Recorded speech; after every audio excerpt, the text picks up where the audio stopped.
Hey everyone, it's Lisa the Whimsical Gardener. Welcome to my channel. So in today's video, I want to go ahead and transform this bed that you see here. It's overgrown. I think it's time for me to cut out the feverfew. And I think what I'm trying to do is probably transform it into mostly a perennial bed. I've got a couple of things that I have stacked. As you know, I always have a plant nursery going in the yard, so I've got a few plants that I've picked up over the past few days, so I'm gonna try to incorporate them into this new bed. So I think for today what we'll need to do is cut back everything. So I need to cut back all of the feverfew and so forth, and then we'll come and we'll plant all of the perennials. I may need to do a run at the garden center, not really sure, but come along with me. Let's transform this bed. Would love if you can please subscribe to the channel, like the video, comment as well. All right, let's get going. I want to give a quick overview of this bed, of what it looks like. As you can see, pretty overgrown. And so what I think I'm going to do is remove all of the feverfew. And then I've got a couple of perennials as well. So I think if I clean up the feverfew first, I'll be able to see the shape of the bed. Like over here as well, we'll need to take those feverfew out as well. And then we'll be able to see what we need to do exactly. Back here at my favorite Busy Bee nursery. So today I'm here looking for some perennials for the bed that we're working on. So let's see what they have. So the first thing I notice is this sedum. So it's a proven winner, it's Rocking Glow Midnight Velvet. And so I think I'm going to pick one of that up. And let me show you a quick tip of how to multiply your perennial. So in this one here, if you look at it, you can actually split the plant and get two separate plants from it. So I'll show you guys how I do that. But this is how I'll multiply my perennials.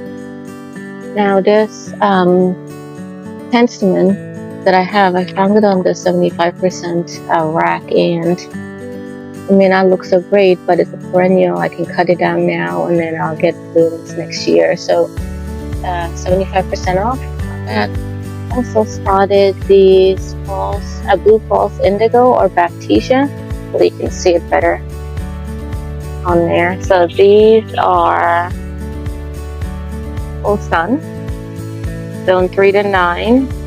Plant in full sun apart shape. So I think I'm going to pick up two of these. I think I'm probably, with the plants I already have, I think I'm going to have two, so that way I can flank it on either side. Alright, so this is my haul from today. So I've got the sedum, and I've got two Baptisia, and then these I got from the clearance rack. So this what is it, Beardstown, no, I'm sorry, penstemon I got for 75% off. The Scabiosa, you know, I'm a bargain shopper, I got this 50% off, and the two Salvias I got 50% off too. So I think I came away with a pretty good deal here at Home Depot. And I spotted these Echinaceas. Look at that. This one is, some of them are bicolor containers. Like this one has a yellow and a red, purplish maybe. This one here really intrigued me. Look at this flower. My goodness. Hopefully y'all can see me here. So the first thing I'm gonna do is I'm gonna pull all of the feverfew out so we can see what we have to work with. These feverfew self seed, and they're a perennial in our zone, zone 7, I'm sorry, zone 8A. But I think they've gotten a little bit unruly, so I'm sad to say, but I need to pull them out. So let's get going. Use some gloves because you want to protect your hands as well. I'm trying to get this work done before this bed comes in the sun. So wish me luck that I finish it before the sun turns on the side, because this is I think this is July 12th I'm filming this, and it's in the middle of summer and things are kind of crazy. So it's so hot these days. I may need to snip some of these out.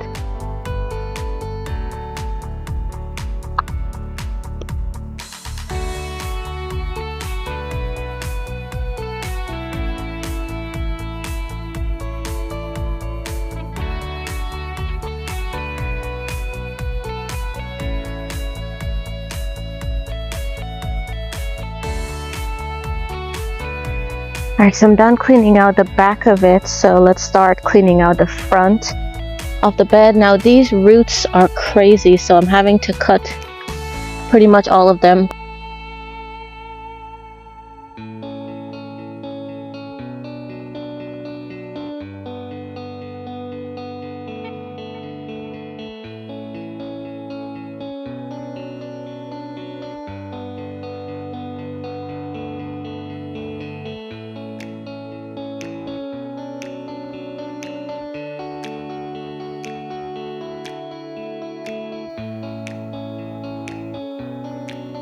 Now these plants, these are the seed pods for the Arlea, which I've been leaving them to dry, so I'm just going to go ahead and spread them around this bed. And these come back like in the spring, they sell seed, and I wanted to sell seed. There's another one of the Arlea. If I shake it, you can kind of hear the seeds. So I'm just going to go ahead and spread them around.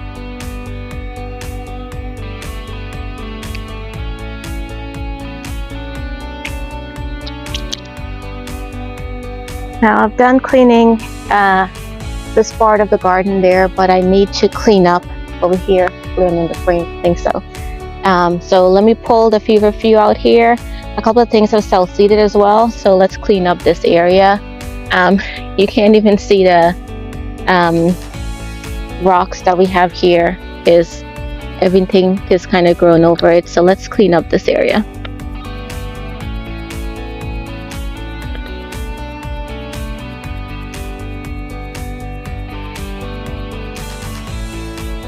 Alright, so I've cleared all of the feverfew. There was a couple of weeds in there too as well. It just looks so much better. I love the feverfew, but it has run its course for this season. But now you can clearly see the bed, and I can have some more structure here.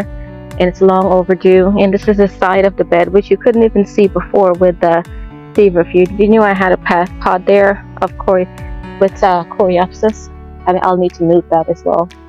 And then I've got some things that have self-seeded. So that is, I think that's a Dusty Miller over there, which has self-seeded over here, which I want some more of that, so I may transplant that. And then some sedum self-seeded as well, so we'll take that. This is a Artemisia that last season I actually snipped a piece of it, and I put it in some water, and then it grew a root and I planted, and this is what it is. Now, one thing to know about Artemisia is they will get, especially this version of it, will get super leggy, like stem like this. So after a while, in order to keep it looking flush like this, you just have to cut it and root it and replant it. But I'm going to keep it here for this season because I think it trails really nice over the rocks here. So next thing that I want to do is place all of my plants. So this is what I've got going on here. I've got the Echinacea that we got at Home Depot. We've got some sedum, penstemon, salvia, and then I got the Baptisia as well. So let me go ahead and start placing them and see what makes sense. So let me set the camera up.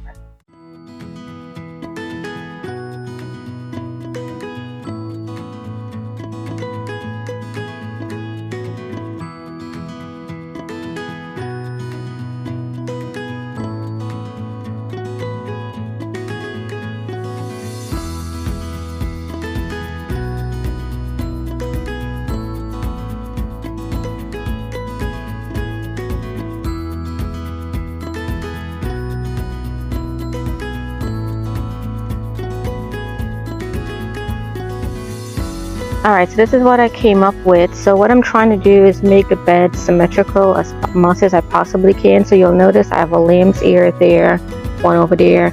I've got the prairie grass there, and another one right there.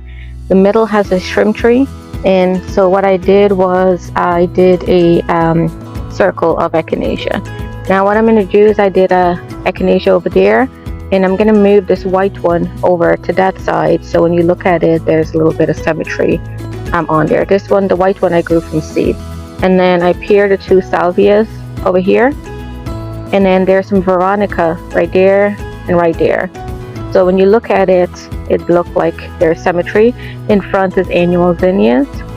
I still have to seed them, so I'm going to plant all of these first and then see. Oh, and I'm sorry, I forgot the Baptisia. So the Baptisia over there. So you have to imagine this in the springtime when the grass isn't there yet, and the Baptisia comes out first over on those two sides on there. You'll have the lamb's ear, and so I think it'll look really good. Now the shrimp tree, I'm going to have to dig that up and store that in the winter. So when I'm planting the Echinacea, I'm leaving some space around it so that way I can dig this up probably October-ish or November or so. So let me get starting. This is the hard part of actually planting, so I need to go get my digging shovel. First thing I'm going to do is let's move this one Echinacea up. So I'm trying to get as much as I can with the root ball so this plant doesn't go into shock, because I'm not doing this in like the most ideal time. Let me get some gloves. I'm doing it in middle of the day, and it is also July. So not ideal time to transplant, but this is when I have actual time, so that's what we'll do. Let's plant the Baptisia.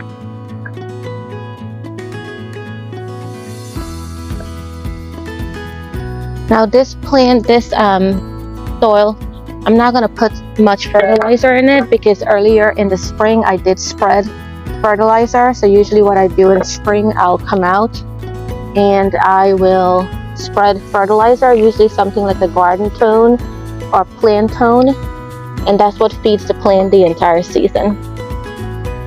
So I normally don't fertilize during the season.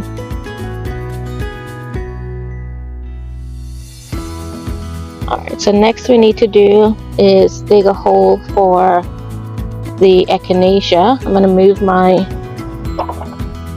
drip tube off so I don't mistaken pierce it.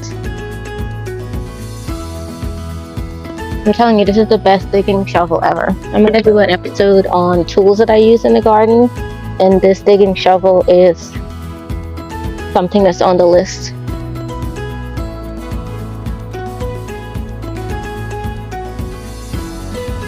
I'm trying to beat the sun again. It's about to turn to this area, so I'm trying to beat the sun so I can get out of it before it hits this side of the yard.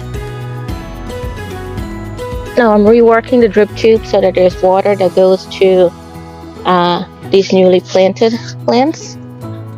Let's go ahead and do the Echinaceas now. Again, I'm going to try to go as much away as I can away from the shrimp tree, knowing that in about, let's see, now it's July, August, September, October, by mid-November or so, or maybe late October, I'll be digging it up.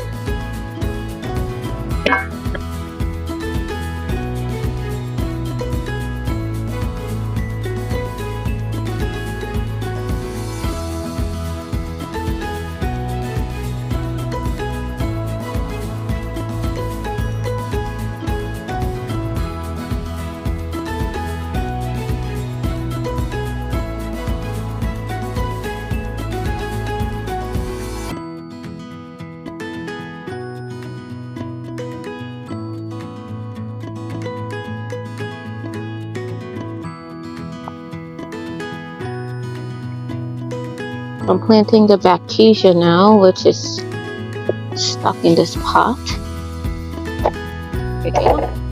Now Baptisia, rule of thumb, is where you're going to plant it, you need to be absolutely sure that this is where you want to keep it, because Baptisia has a super deep taproot and it's a struggle to get it out. I learned that the hard way earlier in the spring. I was trying to transplant some Baptisia I planted, and yeah, took me forever to get it out. This is either a plant that I'm pulling out. No, that's a weed. Looks like a poke weed. So I'll take that out. And this in, I'm gonna keep my tags because I want to remember where I plant everything.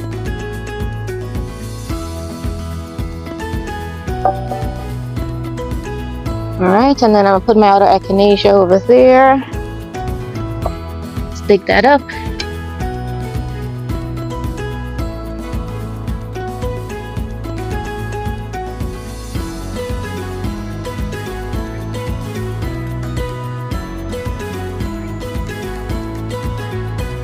Let's continue the front side of this project here.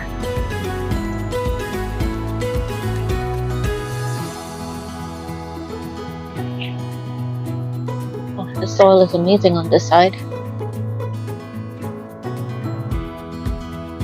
Now this Echinacea has two different colors in it. I don't know if you can see it.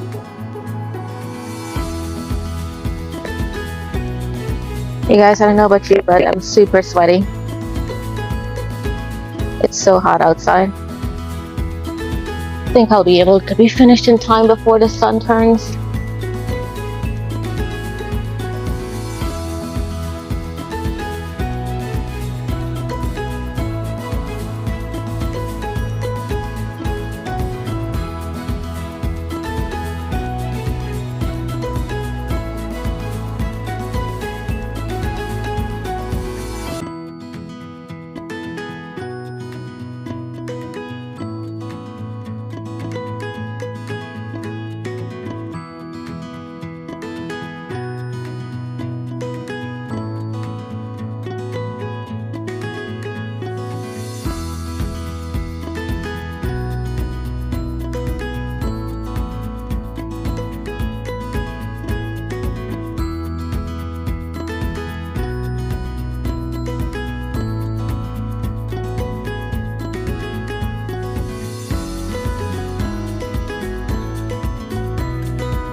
I do have the, what do you call it, scabiosa. So keeping theme with the symmetry, I don't think I'm gonna put that here because I need two. So I'll put this back in the pot.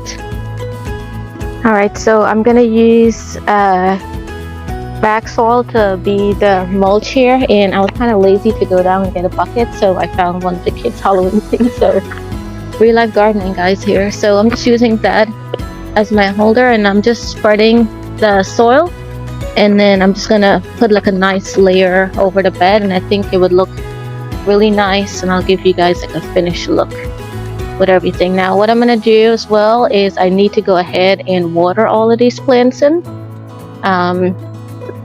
because it's really hot, and I want to give them the best chance of surviving. Alright, so here's the finished product. So I think it looks amazing. You can actually breed. So again, there's two grasses on the side.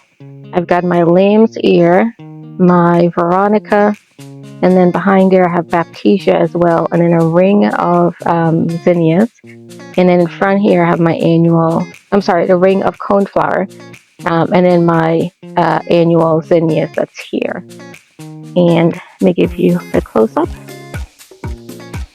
I did move this Echinacea, so that will mirror the one on the side over here.